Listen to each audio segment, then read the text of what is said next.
Hey guys, it's Shaelin and I'm here today with another video. So today I'm going to be talking about tools for writers.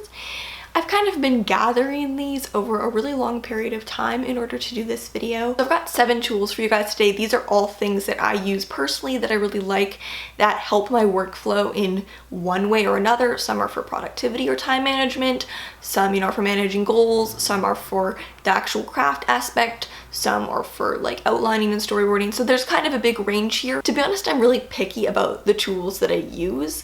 I've tried out a lot of different writing tools and most of the time I end up just going back to Word in the end. But these are the ones that have kind of lasted the test of time and I find actually really useful.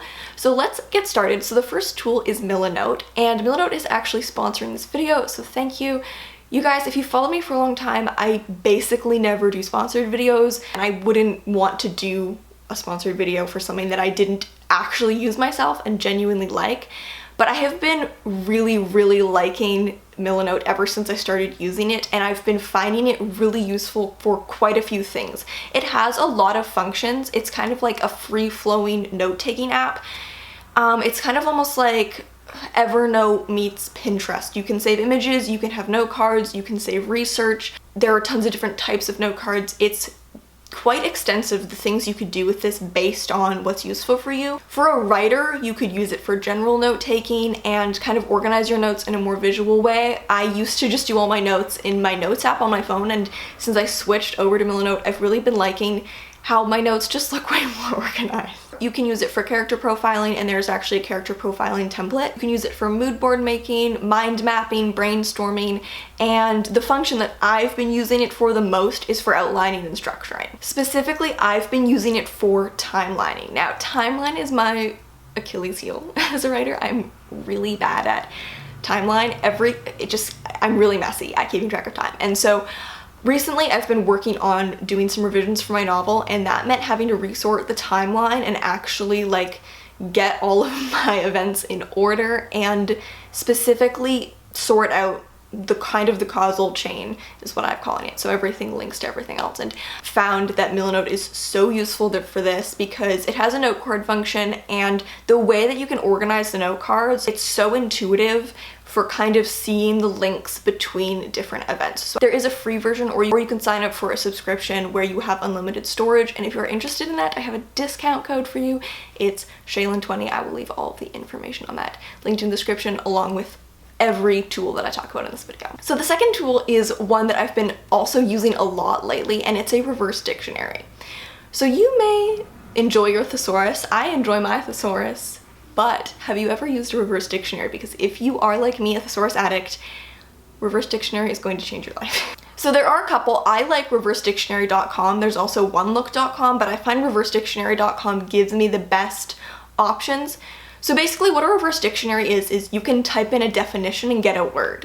So you can type in a phrase and get a word. You can type in just one word and get synonyms. It's really useful for cutting down your adjectives and your adverbs, because you can type in an adjective and noun and get a word that means that adjective and noun paired together. Or you can put in an adverb and a verb and get a word that means, that stronger verb, So when people always say to cut your adverbs and find stronger verbs, this is a really great way to do it. Usually now when I'm writing, I have this and a thesaurus open, both of them. The reverse dictionary just gives me different types of words.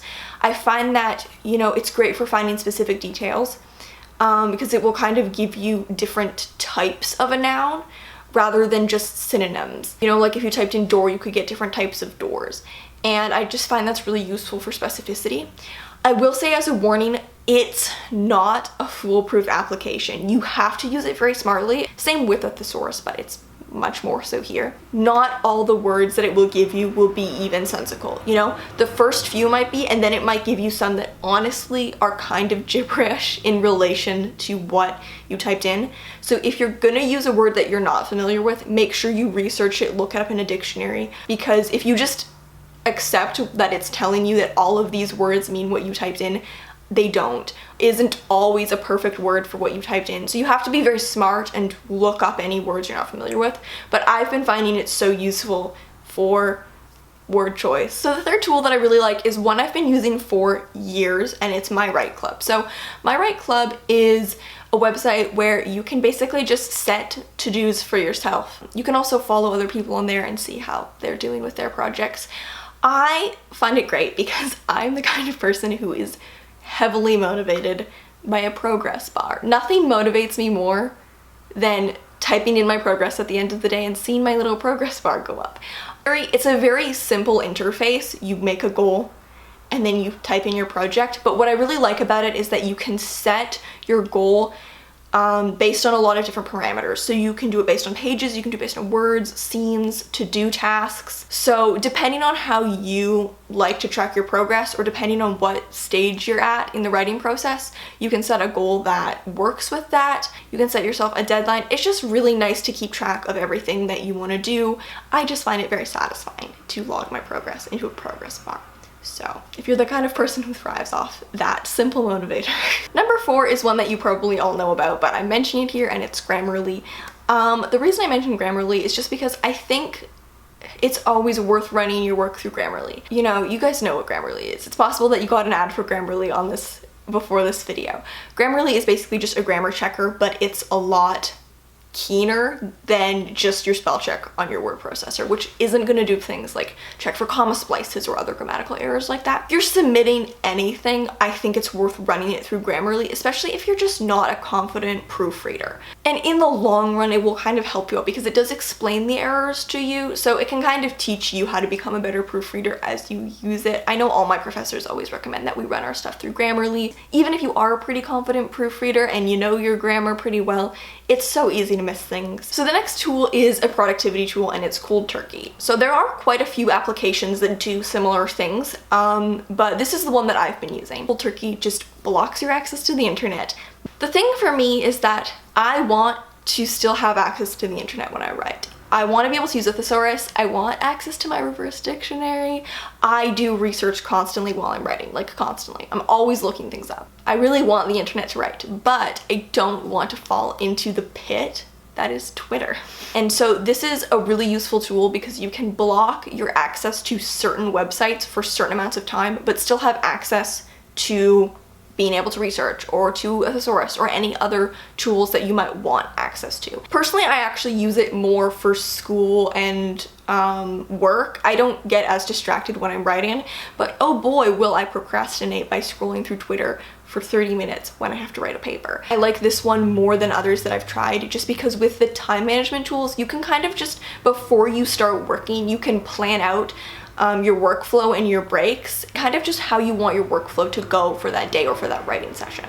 The next one is also one that you guys have probably heard of, but I'm including it because it comes along with a very important message, and that is Dropbox. A very important message that goes along with this one is please back up your work every single day. I say this as a victim of a computer crash. I had a computer crash when I was like four years ago. I had a computer crash, and luckily I didn't lose any data, and I didn't lose any data because I backed up my work every single day. And ever since having that computer crash, I have been a big believer in backing up your work every single day. And there are a lot of different ways that you can save all of your work, but personally I find Dropbox is the easiest and my favorite. I have just heard too many horror stories of thumb drives having a mechanical error and getting broken, you know, and I don't want to risk that. So for me, Dropbox is the easiest because once you install it on your computer, you can access it from your documents. And what I do at the end of the day is I just copy and paste my entire documents folder. So it has all my work, all my writing, all my school, and I just paste it into my Dropbox and it's done for the day, and everything is backed up and you don't even have to like log into anything. It's just right there on your computer. It's so easy, and it's what saved my life when my computer died all of a sudden out of nowhere.